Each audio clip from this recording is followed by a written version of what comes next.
పౌర సరఫరాల శాఖ మంత్రి గంగుల కమలాకర్ అధికార దుర్వినియోగానికి పాల్పడుతున్నారని కాంగ్రెస్ పార్టీ కరీంనగర్ అధ్యక్షులు కోమటిరెడ్డి నరేందర్ రెడ్డి ఆరోపించారు. కరీంనగర్లో గంగుల కమలాకర్ అధికార బలంతో కొంతమంది బకాసులు తయారు చేశారని, మంత్రి అండదండలతో గత 10 ఏళ్లుగా వారు అందినంతగా దోచుకుంటున్నారని నరేందర్ రెడ్డి ధ్వజమెత్తారు.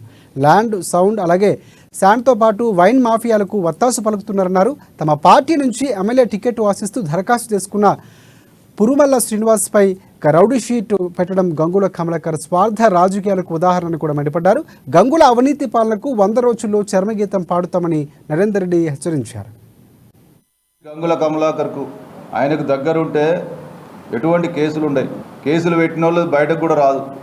ఉదాహరణకు బొమ్మకల్ సర్పంచ్ మార్చి 13 తారీఖు నాడు రౌడీ షీట్ తెరిచినట్టు ఇప్పుడు బయటకు వచ్చింది. అంటే ప్రభుత్వం చట్టాలను అయ్యే జాగిరా అని అడుగుతా ఉన్నాం. మార్చి 13 నాడు నువ్వు రౌడీ షీట్ పెడితే మార్చి 13 నాడు దాన్ని ప్రజల ముందు తీసుకురావాలి. దానికి సంబంధించినటువంటి ఏమేమైతే దానికి నిబంధనలు ఉందో దాన్ని పాటించాల్సిన అవసరం ఉంటుంది. నీ పార్టీలో ఉంటే ఒకటి, నీతోటి దగ్గర అయితే ఒకటి, నీతోటి అడ్జస్ట్ అయితే ఒకటి, నీతోటి అడ్జస్ట్ కాకపోతే ఇంకొకటి. ఇది గంగుల కమలాకర్ కరీంనగర్లో చట్టాలను ఏ విధంగా దుర్వినియోగం చేస్తున్న దానికి నిదర్శనం. దాదాపు 6 నెలల కింద పెట్టిన కేసు ఇవాళ ఎందుకు బయటకు వచ్చిందని చెప్పి అడుగుతా ఉన్నాం.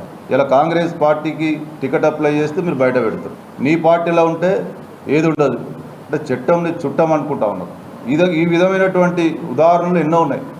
బ్లాక్మెయిల్ చేయడం, బెదిరియడం, లొంగ తీసుకోవడం, నీ దగ్గర ఉన్నటువంటి బకాసురులు ఎన్ని తప్పులు చేసినా చట్టం పట్టించుకోకుండా ఒత్తిడి చేయడం, నీకు చెప్పు చేతలు